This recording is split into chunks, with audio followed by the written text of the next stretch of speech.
നമസ്കാരം.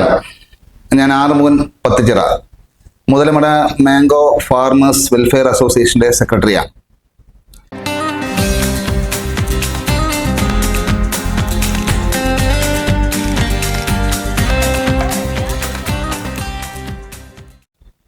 ആസന്നമായ നിയമസഭാ തെരഞ്ഞെടുപ്പിൽ പാലക്കാട് നിയമസഭാ നിയോജക മണ്ഡലത്തിൽ നിന്നും സ്വതന്ത്ര സ്ഥാനാർത്ഥിയായിട്ട്, അതായത് സ്വതന്ത്ര കർഷക മുന്നണിയുടെ സ്ഥാനാർത്ഥിയായി ശ്രീ രഘു മാത്തൂർ മത്സരിക്കുകയാണ്.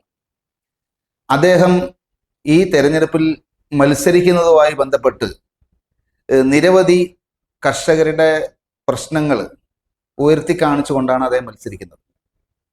പ്രധാനമായിട്ടും ഇപ്പം നമുക്കറിയാം, ഇന്ത്യയിലെ ഗവൺമെൻറ്, ഇതിനു മുൻപ് ഭരിച്ച UPA ഗവൺമെൻറ് ആയാലും ശരി, അതുപോലെ തന്നെ ഇപ്പോൾ ഭരിക്കുന്ന NDA ഗവൺമെൻറ് ആയാലും ശരി, കോർപ്പറേറ്റുകൾക്ക് വേണ്ടിയിട്ടാണ് മിക്കവാറും ഉള്ള എല്ലാ നയങ്ങളും നടപ്പിലാക്കിക്കൊണ്ടിരിക്കുന്നത്.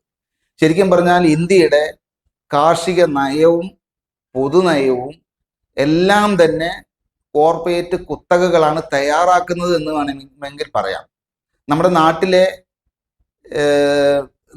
നാട്ടിൽ നടക്കുന്ന വിവിധ ക്ഷേമ പ്രവർത്തനങ്ങളുമായി ബന്ധപ്പെട്ടിട്ടുള്ള നയങ്ങൾ രൂപീകരിക്കുന്നത് നമുക്ക് എല്ലാവർക്കും തന്നെ അറിയാം, സർക്കാരുകളാണ് എന്നുള്ളതാണ് നമ്മൾ വിചാരിക്കുന്നത്. യഥാർത്ഥത്തിൽ സർക്കാരുകളല്ല ഈ നയങ്ങളെല്ലാം ഉണ്ടാക്കുന്നത്, അത് കോർപ്പറേറ്റുകളാണ്.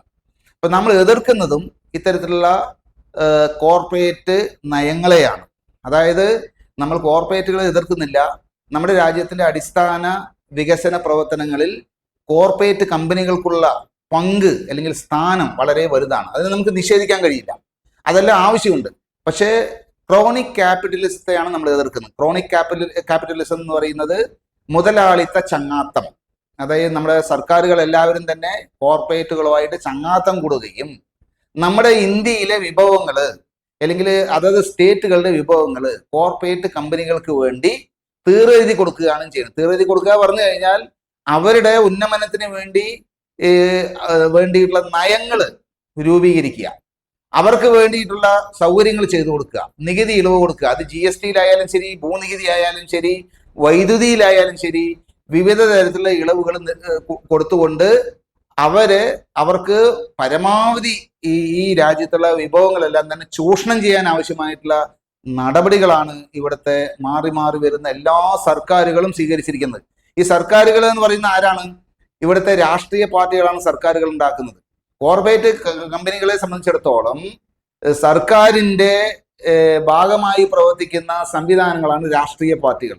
രാഷ്ട്രീയ പാർട്ടികളായാലും ശരി, മതസംഘടനകളായാലും ശരി, സാമുദായിക സംഘടനകളായാലും ശരി, ഇത്തരം സംവിധാനങ്ങളെല്ലാം തന്നെ വോട്ട് ബാങ്കായി ഉപയോഗിച്ചുകൊണ്ട് കോർപ്പറേറ്റുകൾക്ക് ഇഷ്ടമുള്ള ആളുകളെ അധികാര സ്ഥാനത്ത് ഇരുത്തുക എന്നുള്ള ഒരു സ്വാഭാവികമായ പ്രക്രിയയാണ് ഇന്ത്യയിൽ നടന്നുകൊണ്ടിരിക്കുന്നത്. ഇന്ത്യയിൽ മാത്രമല്ല, ഇന്ത്യയെ പോലുള്ള പല മൂന്നാം ലോക രാജ്യങ്ങളിലും ഇത് തന്നെയാണ് സ്ഥിതിയുള്ളത്.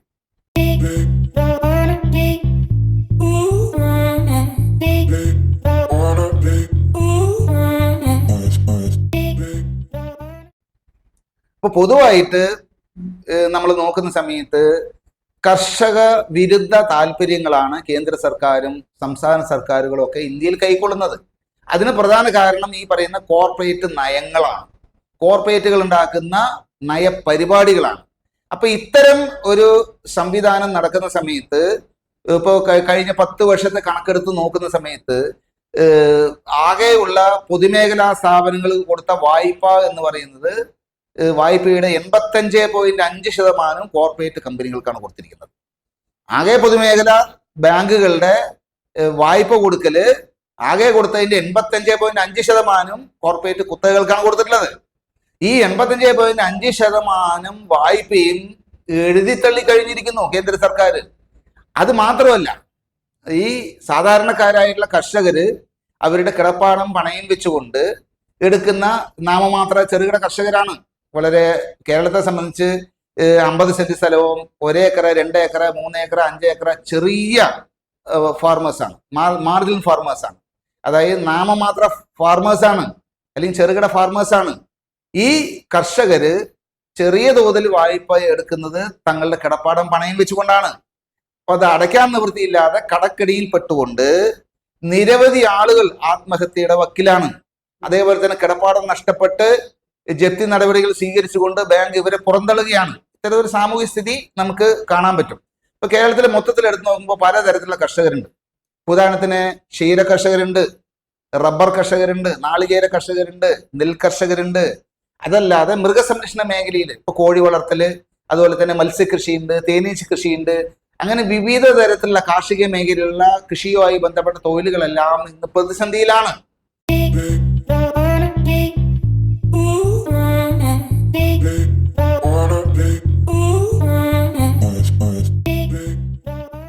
അത് ആഗോളതലത്തിലുള്ള പല പ്രതിഭാസങ്ങൾ, യുദ്ധമടക്കമുള്ള പ്രതിഭാസങ്ങൾ ബാധിക്കുന്നതോടൊപ്പം തന്നെ നമ്മളുടെ കാർഷിക നയങ്ങൾ കർഷകർക്ക് എതിരാണ്.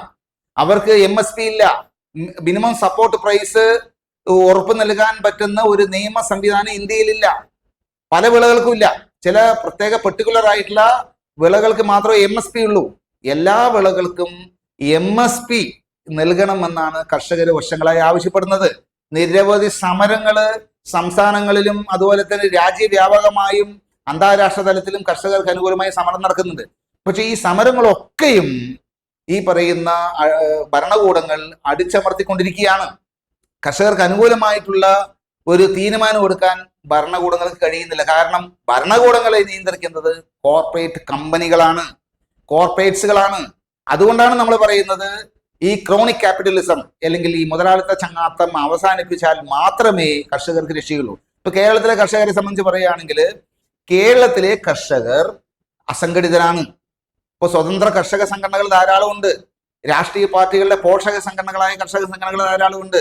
ഇപ്പൊ കേരളത്തിൽ ഇപ്പൊ നെല്ല് സംഭരണവുമായി ബന്ധപ്പെട്ട സമരം നടന്നു. വ്യാപകമായി കേരളത്തിൽ ഉടനീളം നടന്ന സമരമാണ്. കേരളത്തിന് നെല്ലറയാണ് ആലപ്പുഴയും പാലക്കാടും.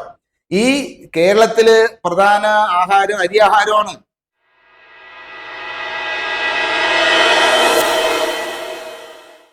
കേരളത്തിന് അന്നം നൽകുന്ന കർഷകരെ അവരെ ദ്രോഹിച്ചുകൊണ്ടുള്ള നടപടികളാണ് സർക്കാർ കൈക്കൊള്ളുന്നത്. ഇപ്പോ നെല്ല് സംഭരണം നടത്തി ഈ കർഷകർക്ക് കൊടുക്കേണ്ട തുക കൊടുക്കുന്നില്ല, സമയത്ത് കൊടുക്കുന്നില്ല. ആ തുക വേണമെങ്കിൽ വായ്പയെടുക്കാമെന്നുള്ള ഒരു PRS ലോണ് സംവിധാനമാണ് സർക്കാർ ഒരുക്കിയിട്ടുള്ളത്. കർഷകനെ കടക്കണിയിൽപ്പെടുത്താനും അവനെ വായ്പയെടുക്കാതെ ജീവിക്കാൻ പറ്റില്ല എന്നുള്ള ഒരു അവസ്ഥയിലേക്ക് തള്ളിവിടുകയാണ് ഈ സർക്കാരിന്റെ നയപരിപാടികളായിട്ട് നമ്മളെല്ലാം അനുഭവിച്ചുകൊണ്ടിരിക്കുന്നത്. അപ്പൊ ഇത്തരം ദ്രോഹകരമായ നടപടികളാണ് സർക്കാരുകളുടെ ഭാഗത്തു നിന്ന് ഉണ്ടാകുന്നത്. കഴിഞ്ഞ 10 വർഷമായി ഇടതുപക്ഷ സർക്കാരിന്റെ ഭാഗത്തു നിന്നും ഉണ്ടായിട്ടുള്ള നടപടികളായാലും ശരി, ഈ നടപടികളെ എതിർക്കാതെ നോക്കുകുത്തിയായി നിൽക്കുന്ന UDFന്റെയും NDAയുടെയും സ്ഥിതിയായാലും ശരി, ഇത് തന്നെയാണ് സംഭവിക്കുന്നത്.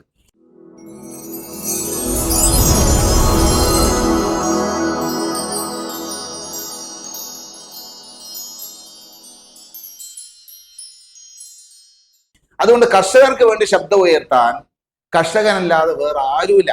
ഈ പറയുന്ന രാഷ്ട്രീയ പാർട്ടികളുടെ പിണിയാളുകളായിട്ടുള്ള പോഷക സംഘടനകളായ കർഷക സംഘടനകള് കർഷകരുടെ യഥാർത്ഥ പ്രശ്നങ്ങൾ ചൂണ്ടിക്കാണിക്കുകയോ ഉയർത്തിക്കൊണ്ടുപോവുകയോ ചെയ്യുന്നില്ല. അത്തരത്തിലുള്ള ഒരു സമരപരിപാടി ഇവിടെ കേരളത്തിൽ നടക്കുന്നില്ല. അവര് പേരിന് എന്തെങ്കിലും ചില സമരപരിപാടികൾ നടത്തുകയാണ്. കർഷക സംഘടനകൾ എന്ന പേരിൽ എന്തെങ്കിലും ചില സമരപരിപാടികൾ നടത്തിക്കൊണ്ട് കാലത്തെ ഓട്ടിക്കൊണ്ടിരിക്കുകയാണ്. ഇപ്പൊ സ്വതന്ത്ര സംഘടനകൾ എന്ന് പറയുന്ന സംഘടനകളോ, അവര് പലരും തന്നെ ഈ രാഷ്ട്രീയ പാർട്ടികളുമായി ബന്ധമുള്ളവരും രാഷ്ട്രീയ പാർട്ടികളുടെ സ്വാധീനത്തിന് വഴങ്ങുന്നവരുമാണ്.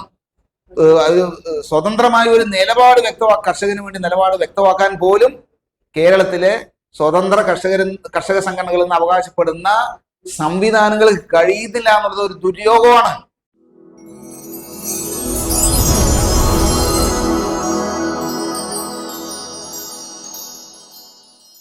അത് മാറണം. അപ്പൊ അതിന്റെ ഒരു തുടക്കം എന്നുള്ള നിലയ്ക്ക് പാലക്കാട് ജില്ലയിൽ നിന്നും പാലക്കാട് നിയമസഭയിലേക്ക് ശ്രീ രഘു മാഥുർ, അദ്ദേഹം ജൈവ കർഷകനാണ്. അതുപോലെ തന്നെ പ്രത്യേകമായിട്ടുള്ള ചില നെല്ലിനങ്ങൾ അദ്ദേഹം കൃഷി ചെയ്യുന്നുണ്ട്. അതല്ലാതെ ഏക്കർ കണക്കിന് സാധാരണ കൃഷി നടത്തുന്ന കർഷകനും കൂടിയാണ് അദ്ദേഹം. ഈ തെരഞ്ഞെടുപ്പില് തെങ്ങിൻ തോട്ടം ചിഹ്നത്തിൽ പാലക്കാട് നിയമസഭാ മണ്ഡലത്തിൽ നിന്ന് മത്സരിക്കുകയാണ്. അതുകൊണ്ട് മുതലമട മാംഗോ ഫാർമേഴ്സ് വെൽഫെയർ അസോസിയേഷന്റെ എല്ലാ വിധത്തിലുള്ള പിന്തുണയും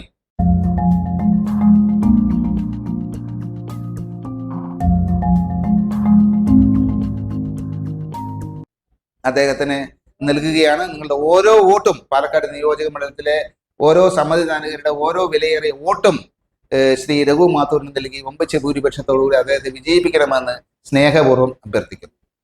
നന്ദി, നമസ്കാരം.